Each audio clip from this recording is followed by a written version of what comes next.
الله الرحمن الرحيم الحمد لله رب العالمين الصلاة والسلام على أشرف الأنبياء والمرسلين سيد النبيين خاتم المرسلين مولانا ومولى الكونين جد الحسنين أبي القاسم محمد اللهم صل على محمد وآل محمد وعلى أهل بيته الطيبين الطاهرين المعصومين المظلومين ولعنة الله على أعدائهم أجمعين من الآن إلى قيام يوم الدين أما بعد فقد قال الله الحكيم في القرآن الكريم وهو أصدق القائلين وقوله الحق بسم الله الرحمن الرحيم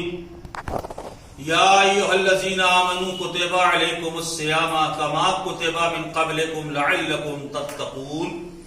حضرات سامعین و ناظرین کرام، السلام علیکم ورحمۃ اللہ وبرکاتہ. میں مولانا محمد علی جعفری جبل پوری بس یا حسین سے مسلسل لائیو آپ کے درمیان موجود ہو کر عظمت ماہ رمضان کے حوالے سے ایک مسلسل اور ایک مفصل گفتگو کر رہا ہوں. ہمارا یہ تھوڑی دیر کا پروگرام ہوتا ہے، آدھے گھنٹے کا، اور اس میں ہماری یہ کوششیں ہوتی ہیں کہ ہم زیادہ سے زیادہ عظمت ماہ رمضان پہ گفتگو کریں. چونکہ رمضان المبارک اور رمضان کریم کا مہینہ رواں دواں ہے اور آج رمضان المبارک کی 12 تاریخ باقاعدہ ہو چکی ہے. اور حضرات، جیسا کہ ابھی مزمل صاحب نے بھی بس یا حسین چینل سے آپ کے درمیان ابھی انہوں نے گزارش کی کہ رمضان المبارک کی 13، 14 اور 15 انہیں ایام 20 کہا جاتا ہے. 20 ایام 20 کا مطلب ہوتا ہے 20 عربی میں کہتے ہیں سفیدی کو، سفید، وائٹ، یعنی یہ جو 3 دن ہیں یہ بالکل وائٹ ہیں. اب یہ رمضان الکریم کا وسط بھی ہے، درمیانی حصہ ہے، اور اب یہ اللہ جانے اور اللہ کا رسول جانے کہ یہ نام اسے کیوں دیا گیا اور ان دنوں کی عظمت کیا ہے. تو لہٰذا 3 روز کل سے انشاءاللہ مسلسل ہم کل، پرسوں اور نرسوں یعنی 13، 14 اور 15 رمضان المبارک کو انشاءاللہ ہم یہاں سے دعائے مجیر پڑھیں گے، دعا خوانی ہوگی، اور دعا خوانی کے ساتھ ساتھ ہم جو ہے وہ آپ کے سوالات بھی لیتے ہیں. اور ہم اور ایک گزارش کرنا چاہیں گے کہ جو حضرات اپنے مرحومین کے لیے سورہ فاتحہ کی گزارش کرنا چاہتے ہیں، انشاءاللہ آج سے ہم اپنے اس پروگرام میں بالکل اختتام میں اس بات کو بھی ایڈ کریں گے کہ مرحومین کے لیے سورہ فاتحہ کے ذریعے ایصال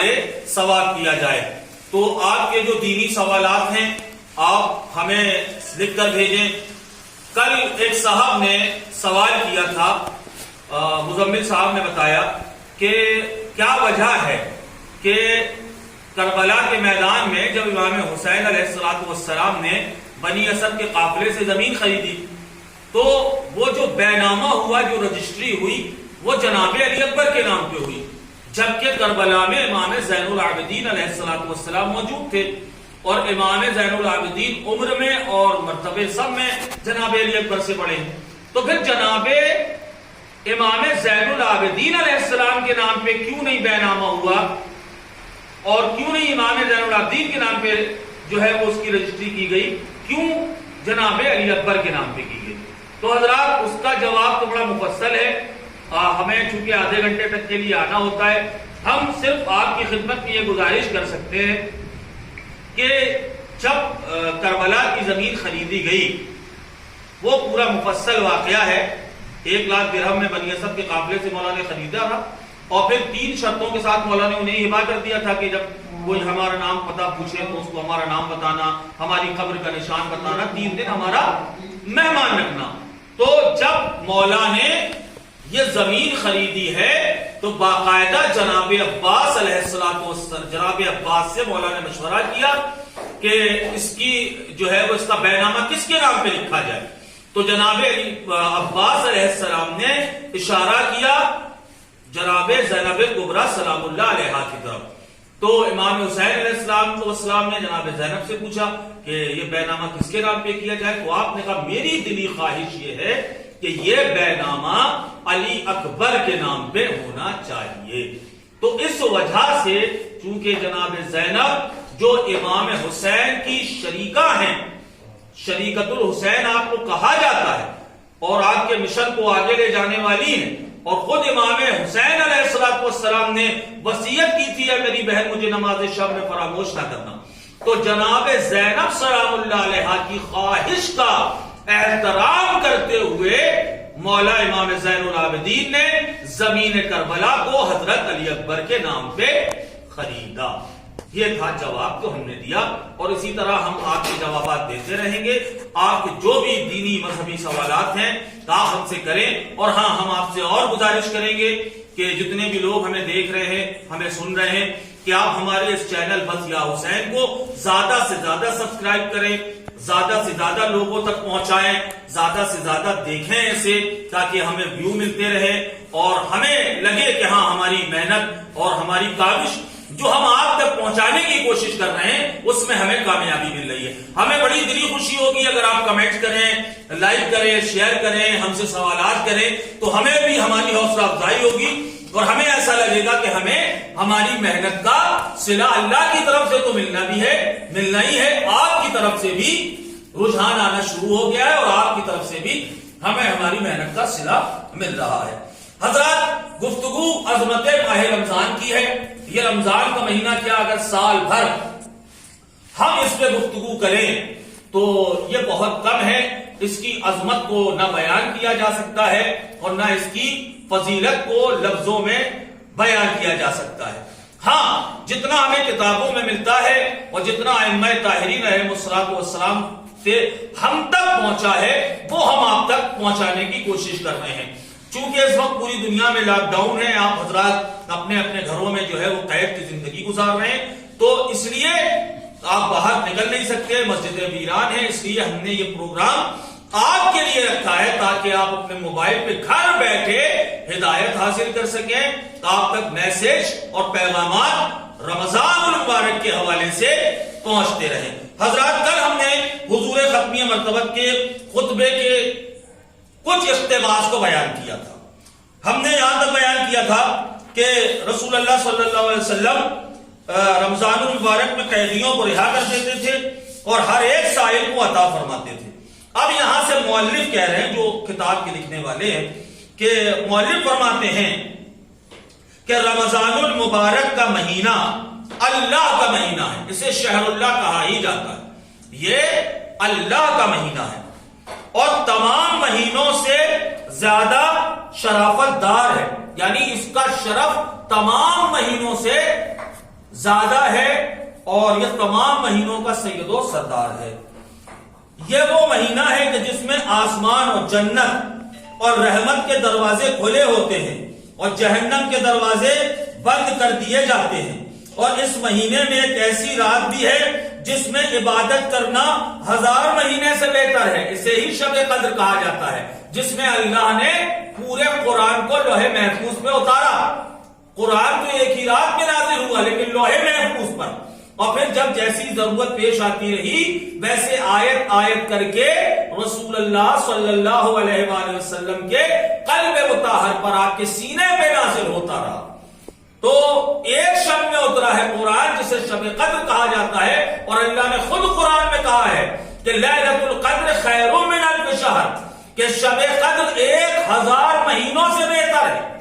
اور 1000 مہینے یہاں کے نہیں وہاں کے۔ جی آپ کہیں گے یہاں کے نہیں وہاں کے، میرے بھائی میرے دوست، یہاں کا 50,000 سال اور وہاں کا ایک دن یہ برابر ہوتا ہے۔ جی، یہاں کے 50,000 سال ہمارے اور آپ کے پانچویں امام حضرت امام محمد باقر علیہ السلام، اللہم صلی علی محمد وعلی محمد، مولا نے فرمایا کہ دنیا کے 50,000 سال وہاں کا ایک دن کاؤنٹ کیا جاتا ہے، وہاں کا ایک دن گنا جاتا ہے، یہاں کا 50,000 سال۔ تو 1000 مہینوں سے اللہ نے کہا کہ شب قدر بہتر ہے۔ بس اے انسان، تمہیں فکر کرنا چاہیے کہ تم کس طرح سے اس مہینے کے دن اور رات کو گزارو گے. یہ تو آپ کو طے کرنا ہے کہ دن کیسے گزارنا ہے اور راتیں کیسے گزارنی ہے. اور تم اپنے اعضاء و جوارح کو یعنی اپنے ہاتھ پاؤں کو اللہ تعالی کی نافرمانی کرنے سے کس طرح محفوظ رکھو گے. یعنی آپ کو اپنے اعضاء و جوارح کو کس طرح محفوظ رکھنا ہے گناہوں سے، یہ فیصلہ، یہ ڈیسیژن آپ کو ہی لینا ہے. کس طرح آپ کریں گے. خبردار، اب یہ ہوشیار کر رہے ہیں کہ اس مہینے کی راتوں میں سوتا رہے اور اس کے دنوں میں اللہ تعالیٰ کی یاد سے غافل رہے، کیونکہ ایک روایت میں ہے کہ رمضان المبارک کے دن روزہ افطار کرنے کے وقت خداوند عالم، ذرا غور سے سنیے گا، جب بندہ روزہ افطار کرتا ہے تو خداوند عالم ہزار ہزار انسانوں کو جہنم کی آگ سے آزاد کر فرماتا ہے. یعنی ہر دن پروردگار عالم افطار کے بعد ایک ایک ہزار جہنمیوں کو جہنم کی آگ سے آزاد فرماتا ہے. اور جب شب جمعہ یا جمعے کا دن ہوتا ہے تو خداوند عالم اس کی ہر گھڑی میں ایسے ہزارہ انسانوں کو جہنم کی آگ سے آزاد فرماتا ہے جو جہنم کے مستحق ہو چکے ہیں. یعنی جو ابھی مرے نہیں ہیں مگر دنیا میں ہی کنفرم ہو چکا ہے کہ وہ جہنمی ہیں، تو شب جمعہ اور جمعہ کے ایک ایک وقت میں، ایک ایک گھڑی میں، یا یوں کہو کہ ایک ایک سیکنڈ میں، اور ایک سیکنڈ کے کم حصے میں اللہ ایک ایک ہزار گناہگاروں کو جن کا جہنم میں جانا کنفرم ہے انہیں اللہ آزاد فرماتا ہے شب جمعہ اور جمعے کے دن، رمضان المبارک کے. اور خداوند عالم اس مہینے کی آخری رات میں اور دن میں اتنی مقدار اپنے بندوں کی جہنم کی آگ سے آزاد کرتا ہے کہ جتنی تمام مقدار تمام مہینے میں آزاد کر چکا ہے. یعنی آخری دن جب ہوتا ہے رمضان کا اور آخری رات ہوتی ہے تو جتنا مہینے بھر میں اللہ نے گناہگاروں کو آزاد کیا ہوتا ہے اتنا اس مہینے کی آخری رات میں اور آخری دن میں اللہ جہنمیوں کو آتش جہنم سے نجات دیتا ہے.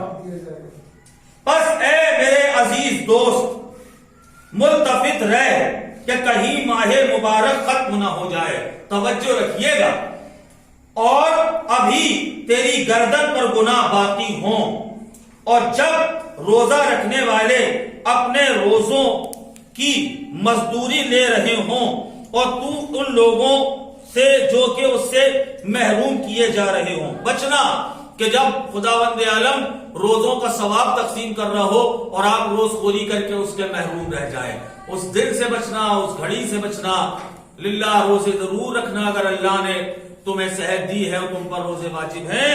تو جان بوجھ کے انہیں قضا کرنے کی کوشش نہ کرنا، اس لیے کہ اللہ نے ایک حدیث میں ارشاد فرمایا ہے کہ میرے نبی اب میرے بندوں کو خبردار کرے کہ روزے کا صلہ میں دینے والا ہوں. بھائی نماز کا صلہ بھی اللہ ہی دے گا اور ہر کار خیر کا صلہ اللہ دے گا، لیکن روزے کے لیے اللہ نے خصوصی طور پہ کہا ہے چونکہ روزہ دار اللہ کا مہمان ہوتا ہے تو اللہ نے کہا اس کا صلہ میں دینے والا ہوں. اللہ ہمیں روزہ رکھ کے اس کا جو صلہ ہے وہ لینے والوں میں شمار کرے، نہ یہ کہ ان بدبختوں میں کہ جو کہ روز خوری کر کے ایک کنارے کھڑے رہیں گے اور انعام تقسیم ہو رہا ہوگا، محروم کیے جا رہے ہوں. تمہیں اللہ تعالی کا تقرب اس مہینے کے دن اور رات میں قرآن کی تلاوت کر کے اور نمازیں ادا کر کے اور دیگر عبادات میں صحیح کوشش کر کے اور نمازوں کو افضل وقتوں میں بجا لائے اور زیادہ توبہ اور استغفار کر کے حاصل کرنا چاہیے. یعنی کچھ باتیں ہیں جن سے اللہ کی قربت حاصل ہوگی. کون کون سی؟ اولا تو یہ کہ روزہ، پھر یہ کہ واجب نمازیں، تلاوت کلام پاک، اور اس کے ساتھ ساتھ جو روزانہ کی مطلب دعائیں سحر ہے اور یہ رمضان المبارک کی دعائیں ہیں، سنتی نمازیں ہیں، میں نے کہا تھا کہ نماز شب ہے. ان ساری عبادات کو بندہ اپنے لیے بجا لائے تو یہ اللہ کی خوشنودی کا سبب بنتا ہے. اب دیکھیے، کیونکہ امام جعفر صادق علیہ السلام سے روایت ہے کہ جو شخص اس مہینے میں نہیں بخشا گیا وہ اگلے سال تک نہیں بخشا جائے گا. جی، جو اس مہینے میں نہ بخشا گیا پھر بھول جائیے جب سال بھر کوئی اور ایسا مہینہ آئے گا کہ جس میں اس کے گناہ معاف کیے جائیں، پھر آئندہ سال تک انتظار کرے کہ پھر سے رمضان المبارک آئے گا اور اللہ کی رحمت کے دروازے کھلیں گے۔ اس لیے اسی رمضان المبارک کو، پتہ نہیں ہمیں اگلا رمضان نصیب ہوگا بھی یا نہیں، اس بات کی کوئی ضمانت تو ہے نہیں، موت کا کوئی بھروسہ نہیں ہے، تو جو اللہ نے دے دیا ہے وہ صحیح غنیمت سمجھیے، کہیں ایسا نہ ہو کہ یہی ہمارا آخری رمضان ہو۔ زندگی و موت کا مالک اللہ ہے، تو اپنے گناہوں سے توبہ کریں اور اس کے ساتھ ساتھ اللہ کی خوشنودی کے طلبگار ہیں، مگر یہ کہ وہ عرفے میں حاضر ہو جائے۔ پس تمہیں ان چیزوں سے کہ جنہیں خداوند عالم نے حرام کیا ہے بچے رہنا چاہیے، اور حرام چیزوں سے روزہ افطار نہیں کرنا چاہیے۔ یہاں پر میں تھوڑی دیر کے لیے متوجہ کروں گا لوگوں کو کہ میں نے دیکھا ہے لوگ روزہ تو رکھتے ہیں مگر کہیں سے بھی کچھ بھی اٹھا کے لے آتے ہیں۔ نہیں میرے بھائی، آپ روزہ افطار کی چیزیں لانے سے پہلے دودھ ہے یا تلن کی کوئی بھی چیزیں ہیں آپ لے کر کے آ رہے ہیں تو وہ دیکھ لیں کہ وہ بندہ کون ہے جس سے آپ لے رہے ہیں، کہیں ایسا تو نہیں کہ ناپاک چیز آپ لے رہے ہو۔ تو کیا فائدہ کہ آپ نے دن بھر کا روزہ رکھا اور نجس چیز سے روزہ افطار کر کے ساری محنت کو اکارت کر دیا۔ حرام خدا سے روزہ نہ کھولیے گا، اور تمہیں اس طرح چلنا چاہیے جیسے کہ امام جعفر صادق نے وصیت فرمائی کہ جب تو روزہ رکھے تو پھر تیرے کان، آنکھیں، بدن کے بال اور چمڑا اور دیگر تمام اعضاء کو بھی روزہ دار ہونا چاہیے، جسم کے انگ انگ کو، بال بال کو، روم روم کو روزہ رکھنا چاہیے، اور یہ نہ بھولیے گا کہ آپ روزے سے ہیں۔ ہر حرام خدا سے محفوظ رہنا ہے، یعنی ان کو حرام چیزوں سے بلکہ مکروہ چیزوں سے بھی محفوظ رکھے، نہ یہ کہ آپ صرف حرام سے بلکہ جو چیزیں مکروہ ہیں ان سے بھی آپ پرہیز کریں اس مہینے میں۔ اور فرمایا کہ تیرے روزے کا دن مثل اس دن کے ہے کہ جیسا کہ تو بغیر روزے کے تھا۔ مثلا جیسی زندگی آپ روز گزارتے تھے، کہیں بھی کھڑے ہو گئے، کہیں بھی پیشاب کر لیا، کسی کو بھی کچھ بھی بول دیا، یعنی جو عام روٹین تھا آپ کا، اگر وہی روٹین روزہ رکھتے میں بھی ہے کہ ابھی بھی وہی حال ہے، جہاں چاہے کھڑے ہو گئے، جہاں چاہا جس کو جو چاہا بول دیا، جو چاہے کر رہے، تو پھر میرے بھائی روزہ رکھنے سے کچھ حاصل نہیں۔ امام کہتے ہیں کہ جب تم روزہ رکھو تو تمہیں یہ احساس ہونا چاہیے کہ تم اللہ کے مہمان۔ نہیں، میں یہاں تھوڑی دیر آپ کو سمجھاؤں۔ دیکھیے، آپ اپنے گھر میں جب رہتے ہیں، آپ بیڈ روم میں رہتے ہیں تو آپ کچھ بھی پہنے رہیے، ٹھیک ہے نا، وہاں آپ کو کوئی دیکھنے والا نہیں ہے، آپ چاہے لنگی پہنیے یا لوور پہنیے یا ٹی شرٹ میں رہیے یا سینڈو بنیان میں رہیے، چاہے جیسے رہیے، ٹھیک ہے نا۔ لیکن جب آپ کے گھر میں کوئی مہمان آتا ہے یا آپ کسی کے ہاں مہمان نوازی کرتے ہیں، اب کیسے جاتے ہیں؟ اب کیسے جاتے ہیں؟ اب بالکل باقاعدہ ٹیپ ٹاپ ہو کے، چپلے بھی اور کنگھی بھی اور سارا بہترین لباس بھی ہو کر کے جاتے ہیں۔ تو بس روزے میں بھی اس بات کا خیال رکھنا ہے کہ آپ اللہ کے مہمان ہیں، آپ اللہ کے مہمان بن کے آئے ہیں، نہ یہ کہ بس روزے سے ہیں جیسا چاہا رہ دیا، نہیں، اس بات کا خیال رکھنا ہے کہ ہم اللہ کے مہمان ہیں۔ پھر فرمایا کہ روزہ صرف کھانے پینے سے نہیں بلکہ روزے کی حالت میں اپنی زبان کو جھوٹ بولنے سے محفوظ رکھو، اپنی آنکھوں کو حرام سے محفوظ رکھو، اور آپس میں لڑائی جھگڑا مت کرو۔ خبردار، روزے کی حالت میں یوں تو روز نہیں لڑائی جھگڑا کرنا چاہیے، لیکن روزے کی حالت میں بدرجہ اولا نہ کریے گا، اور کسی سے حسد نہ رکھو، کسی سے جلیے گا نہیں، بغض نہ رکھیے گا، اور کسی کا گلہ نہ کرو، یعنی شکایت نہ کرو، اور جھوٹی قسم مت کھاؤ بلکہ سچی قسم کھانے سے بھی بچو۔ روزے کی حالت میں سچی قسم کھانے سے بھی بچیے، جھوٹی قسم تو چلا، مولا نے منع کیا کہ خبردار سچی قسم بھی نہ کھانا، گالی مت بکو، ظلم نہ کرو، جہالت کا مظاہرہ نہ کرو، تنگ دل نہ ہو، یعنی کہ آپ نکل لے کسی فقیر نے مان لیا اور نہیں، روزہ دار تو ایسا نہیں ہوگا۔ جب وہ یہ دیکھ رہا ہے کہ میں اللہ کی مہمان نوازی ہوں، ہر وقت اللہ مجھے دیکھ رہا ہے، تو تنگ دل نہیں ہوگا وہ، اللہ کی یاد اور نماز سے غافل نہ ہو، ہر اس کلام سے کہ جسے نہیں کرنا چاہیے ساکت رہو، خبردار بےہودہ باتیں نہ کرنا، وہی باتیں کرنا جو کرنا چاہیے، جو سلیقے کی۔ صبر کرو، سچے بنو، برے لوگوں سے دور رہو، بری بات اور جھوٹ اور افطرا پردازی سے، لوگوں سے جھگڑا، غیبت و گلہ کرنا، چغلخوری کرنا، ان سب سے پرہیز کرو، ان ساری چیزوں سے بچو، پرہیز کرو۔ اپنے آپ کو آخرت کی طرف جانے کے لیے قریب سمجھو اور قائم آل محمد علیہ السلام کے ظہور اور فرج کے منتظر رہو۔ میں نے روزے اول ہی آپ سے کہا تھا کہ اپنے امام سے وصل کریے، اور اس وقت نہ کریں گے تو پھر کب کریں گے جبکہ پوری دنیا میں لاک ڈاؤن لگا ہوا ہے؟ تو اس وقت آپ کو اپنے امام سے زیادہ توسل کرنا ہے۔ جو امام سے متعلق دعائیں ہیں، مثلا دعائیں عہد ہے یا اور دیگر دعائیں ہیں، آپ انہیں پڑھیے اس ماہ رمضان المبارک میں، اور اپنے امام سے زیادہ دعا کیجئے کہ مولا یہ کرونا کی لعنت سے آپ کو نجات دے، اور یہ لاک ڈاؤن اور قید و بند کی زندگی سے مولا آپ کو نجات عطا فرمائے۔ آخرت کے ثواب کے امیدوار رہو، یعنی یہ امید رکھو کہ اگر آپ نے نیک کام کیا ہے تو انشاءاللہ اس کا بہترین ثواب آپ کو ملے گا۔ اچھے اعمال کا زاد راہ آخرت کے لیے اٹھا کے چلو۔ تمہیں اللہ کے خوف سے اس بندے کی طرح جو اپنے آقا سے ڈرتا ہے کہ اس کے دل اس کا رکا ہوا، جسم اس کا سہما ہوا، اور خضوع و خشوع و ذلت و خالی والے بنو۔ یعنی آپ نے دیکھا ہوگا کہ اگر کوئی کسی سے ڈرتا ہے تو جب اس کو دیکھ لیتا تو کیسے لرز کے بالکل سہم کے ایک جگہ کھڑا ہو جاتا ہے۔ اسی طرح اپنے آپ کو رکھیے کہ آپ روزے کی حالت میں ہیں، اللہ کے مہمان ہیں، ہر وقت آپ کا معبود آپ کو دیکھ رہا ہے۔ تو جب کسی سے بات کرو تو اللہ کا خوف رکھے، کسی کے ساتھ معاملہ کرو تو اللہ کا خوف رکھے، نماز پڑھو تو اللہ کا خوف رکھے، ہر بات میں خوف الہی پیش نظر ہونا چاہیے، اللہ کا ڈر آپ کے ذہن و دل و دماغ پہ مسلط ہونا چاہیے۔ اللہ کے عذاب سے خوف زدہ اور اس کی رحمت کے امیدوار رہو، یعنی اگر آپ نے گناہ کیا ہے تو سزا ملے گی، لیکن اگر آپ نے نیکی کی ہے تو انشاءاللہ اس کا ثواب بھی آپ کو ملے گا۔ اے روزہ دار، تیرا دل عیوب سے اور تیرا باطن جبلہ و مکر و فریب سے اور تیرا بدن گندے گیہوں سے پاک ہونا چاہیے۔ اللہ کے علاوہ دوسرے خداؤں سے بیزاری اختیار کرو، یعنی سوائے اللہ کے اور کسی کو نہ مانو، اور روزے کی حالت میں اپنی ولایت و محبت کو اللہ کے ساتھ خالص کرو،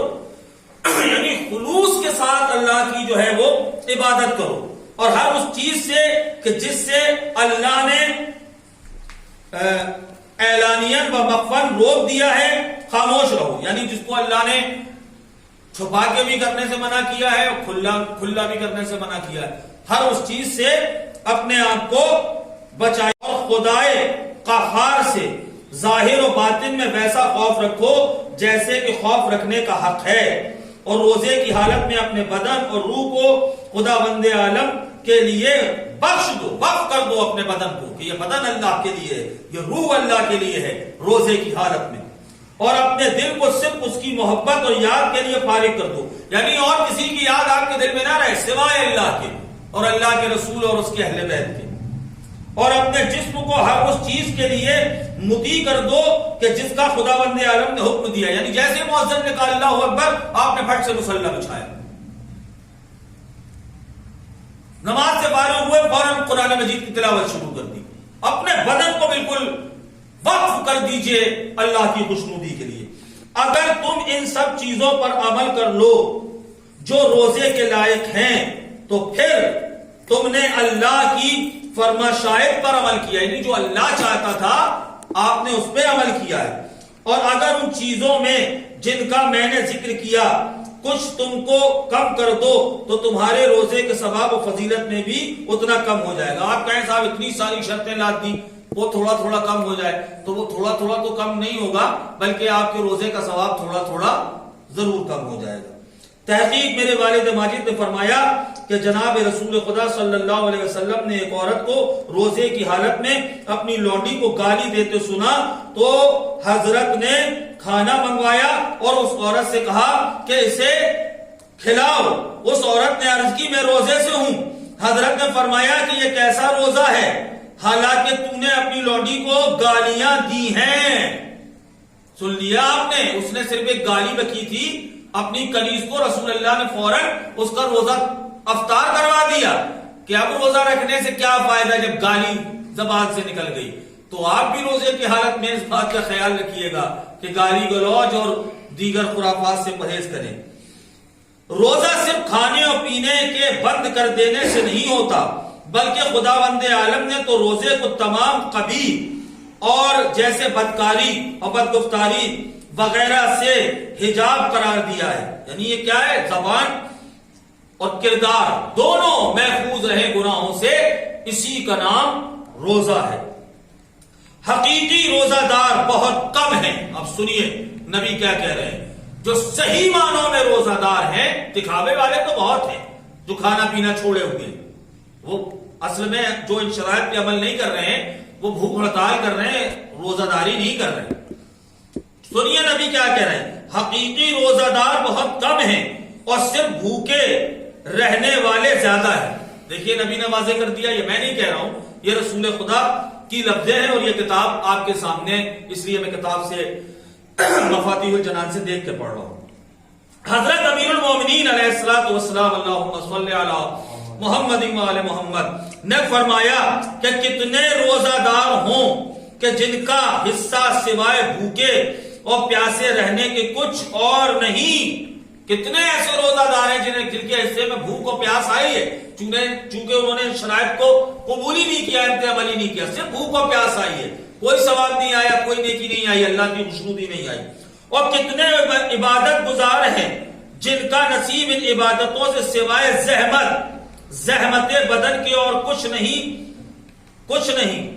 یعنی اپنے بدن کو زحمت دے رہا ہے وہ شخص بھوکے رہ کے جو اس شرائط پہ عمل نہیں کرتا. غور سے سنیے گا اور ان پہ عمل کریے گا, غور سے سنیے, لوگوں تک پہنچائیے کہ اللہ کے نبی نے کیا ارشاد فرمایا ہے روزے کے متعلق. کیا کہنا اس خواب عقل مند کے کہ جو احمقوں کی بیداری سے بہتر ہے, اور کیا کہنا اس صاحب فہم کا جس کا افطار جاہلوں کے روزوں سے افضل ہے. واہ, کیا کہنا اس روزہ دار کا جس کا روزہ جاہلوں کے روزہ افطار سے بہتر ہے. جابر بن یزید نے امام محمد باقر علیہ الصلوۃ والسلام اللہم صلی علی محمد و آل محمد سے روایت کی ہے کہ جناب رسول خدا صلی اللہ علیہ وآلہ وسلم اللہم صلی علی محمد و آل محمد نے جابر بن عبداللہ سے فرمایا, اے جابر, یہ رمضان المبارک کا مہینہ ہے, جو شخص اس کے دنوں میں روزے رکھے اور اس کی راتوں میں سے کچھ حصے میں عبادت کے لیے کھڑا ہو جائے اور اپنے پیٹ اور شرمگاہ کو حرام سے روک رکھے اور اپنی زبان کو روکے رکھے, تو وہ شخص گناہوں سے ایسے باہر آئے گا جیسے کہ وہ مہینہ اس سے نکل کر جلدی ختم ہو گیا ہے. جیسے مہینہ ابھی آیا ہے, شروع ہوا ہے کہ چلا جائے گا, تو جیسے ہی یہ مہینہ جائے گا جلدی سے, ویسے ہی وہ شخص جس نے روزہ رکھا, زبان کو اور اپنے اعضاء و جوارح کو گناہوں سے پاک رکھا, وہ بھی اسی طریقے سے اپنے گناہوں سے جلدی سے گزر جائے گا جس طرح رمضان جلدی سے گزر جاتا ہے. جابر نے عرض کیا, رسول اللہ صلی اللہ علیہ وسلم بہت عمدہ اور اچھی حدیث ہے, آپ نے ارشاد فرمائیے, بہترین حدیث آپ نے ارشاد فرمائیے. آپ نے جواب میں فرمایا کہ کتنی سخت شرطیں ہیں. سنیے, محبوب الہی, محبوب ذوالجلال کہہ رہے تم نے یہ تو کہا نصیحت بڑی اچھی ہے, سن تو لیا, لیکن اے جابر ذرا غور بھی تو کیا کہ کتنی سخت شرطیں ہیں جو میں نے روزے کے لیے ذکر کی ہیں. یقیناً بڑی شرط, اور میں تو نہیں سمجھتا کہ اگر توفیق الہی نہ ہو تو ہم جو ہے وہ روزہ رکھ بھی پائیں گے. بس وہ تو اس کی اپنی فضل ہے اس کا, اس لیے ہم کہتے ہیں کہ ربنا عملنا بفضلک ولا تعاملنا بعدلک, اے پروردگار روز حشر اپنے فضل سے کام لینا, عدل سے کام نہ لینا. اگر اس نے انصاف کر دیا تو شاید ہی معصومین کے علاوہ کوئی ایسا ہے جو نکل پائے گا. تو یہ فضل الہی ہے کہ وہ ہمارے روزوں کو قبول کر لیتا ہے, ورنہ نبی کی حدیث کے آئینے میں دیکھیے کہ کس کے روزے کیا معنی رکھتے ہیں. الحاصل حدیث شریف و مبارک مہینے کے اعمال آپ بجا لائیں اور یہ نبی کریم صلی اللہ علیہ وسلم کی حدیث جو میں نے یہ کتاب جو میرے سامنے ہے، اور میں کتاب سے اس لیے بھی پڑھ رہا ہوں کہ لوگوں کو بالکل شکوک نہ رہ جائے، شبہ دل میں نہ رہ جائے کہاں سے پڑھ دیا، آج کل یہ ایک سوال زیادہ ہوتا ہے۔ تو یہ کتاب آپ کے سامنے موجود ہے، میں نے ایک ایک لفظ جو پڑھا ہے وہ اس کتاب میں موجود ہے، آن لائن بھی چل رہا ہے، ریکارڈ بھی ہو رہا ہے۔ آپ حضرات اپنے گھر میں اگر یہ کتاب ہے تو کھول کر باقاعدہ اسے پڑھیں، ان شرائط کو ذہن نشین کریں اور اس پر اللہ سے دعا مانگیں کہ وہ ہمیں عمل کرنے کی توفیق عطا فرمائے تاکہ ہمارے روزے اس کی بارگاہ میں شرف قبولیت کو پا سکیں۔ حضرات ہم پھر ایک مرتبہ اعلان کرتے ہیں کہ ہم اسی طرح عظمت ماہ رمضان پر کتابوں کے حوالے کے ساتھ مکمل دلیلوں کے ساتھ، ادھر ادھر کی کوئی بات نہیں، ہوا میں کوئی بات نہیں، بالکل کتاب سامنے رکھ کے ہم آپ کے سامنے جو معصومین کا فرمان ہے وہ ہم آپ تک پہنچائیں گے رمضان المبارک کی عظمت کے حوالے سے۔ اب اس کے علاوہ ہٹ کے آپ کے جتنے بھی کوشچن ہیں، چاہے وہ روزے کے متعلق ہوں، چاہے نمازوں کے متعلق ہوں، چاہے تاریخ سے متعلق ہوں، چاہے قرآن سے متعلق ہوں، آپ بے شک بلا جھجک ہمارے اس چینل بس یا حسین پر ریکارڈ کروائیں، لکھوائیں، بھیجیں، ہمارے واٹس ایپ نمبر پہ بھیجیں جو میرا واٹس ایپ نمبر ہے یا جو مزمل صاحب کا ہے، کسی پہ بھی آپ بھیجیں، انشاءاللہ آپ کو اس کے جوابات دیے جائیں گے۔ اس کے ساتھ ساتھ جو حضرات اپنے مرحومین کے لیے دعا کرانا چاہتے ہیں، ایصال ثواب کرانا چاہتے ہیں، وہ ہمیں سورہ فاتحہ کی درخواست مرحومین کے نام کے ساتھ آپ ہمیں سورہ فاتحہ کی درخواست بھیجیں، ہم انشاءاللہ یہاں سے پڑھیں گے، جو مومنین ہمیں دیکھ رہے ہیں وہ انشاءاللہ اپنے گھروں سے پڑھیں گے اور اس کا ثواب انشاءاللہ مرحوم کی روح کو پہنچے گا۔ حضرات پھر ایک بار اعلان کر دوں، کل جب میں ٹھیک 9 بجے لائیو آپ کے درمیان حاضر ہوں گا تو سب سے پہلے ہم دعائے مجید کی تلاوت کریں گے، اور کل ہی میں دعائے مجید کے بارے میں پہلے بتاؤں گا کہ دعائے مجید کیا ہے، اس کے بعد میں اس کی تلاوت کروں گا، آپ حضرات اپنے گھروں سے سنیں گے، میں یہاں سے پڑھوں گا، اس کے بعد ہم دعا کریں گے اور اس کے بعد ہم یہ اپنا جو پروگرام ہے اسے کنٹینیو کریں گے عظمت ماہ رمضان، اور ہم اور اچھی اور نئی باتیں آپ تک پہنچانے کی کوشش کریں گے معصومین علیہ الصلوۃ والسلام کے ارشادات فرامین کے حوالے سے۔ حضرات جاتے جاتے آج آپ نے دیکھا ہے کہ ہم نے تھوڑا سا لک آؤٹ جو ہے وہ پیچھے کا بیک گراؤنڈ وغیرہ سب چینج ہوا ہے، تو آج جن صاحب کے گھر میں یہ شوٹنگ چل رہی ہے، آپ ان کے مرحومین کے لیے گھر بیٹھے میں اپنی طرف سے سورہ فاتحہ کی درخواست کرتا ہوں۔ آگے 3-4 نام ہیں، آپ ان ناموں کے اوپر 1 مرتبہ سورہ الحمد اور 3 مرتبہ سورہ قل واللہ کی تلاوت فرما کر ان مرحومین کی روح کو ایصال فرما دیں۔ پہلا نام ہے تمیز فاطمہ بنت یاور حسین اور اشفاق حسین ابن مشتاق حسین اور عرفان حیدر ابن مشتاق حسین،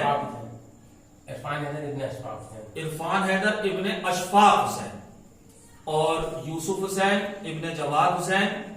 اور محترمہ حسینہ بانو بنت امتیاز علی اور دیگر مرحومین کی روح کو ایصال فرمائیں۔ بسم اللہ الرحمن الرحیم، اللہم صلی علی محمد وعلی محمد، اللہم صلی علی محمد وعلی محمد، اللہم صلی علی محمد وعلی محمد۔ بسم اللہ الرحمن الرحیم، الحمدللہ رب العالمین، الرحمن الرحیم، مالک یوم الدین، ایاک نعبد و ایاک نستعین، اہدنا الصراط المستقیم، صراط الذین انعمت علیہم غیر المغضوب علیہم ولا الضالین۔ بسم اللہ الرحمن الرحیم، قل هو اللہ احد اللہ الصمد لم یلد ولم یولد ولم یکن له کفوا احد۔ بسم اللہ الرحمن الرحیم، قل هو اللہ احد اللہ الصمد لم یلد ولم یولد ولم یکن له کفوا احد۔ بسم اللہ الرحمن الرحیم،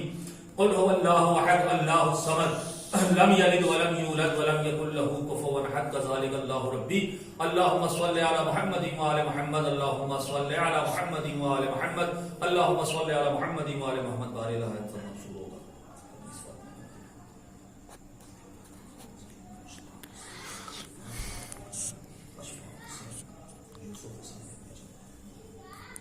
حسینہ بانو بنت امتیاز اور دیگر تمام اللہم صلی علی محمد وآل محمد. ہم انشاءاللہ کل ٹھیک 9 بجے آپ کے درمیان حاضر ہوں گے. تب تک کے لیے مجھے اجازت دیجیے. آپ کا میزبان سید محمد علی جعفری جبل پور سے. خدا حافظ.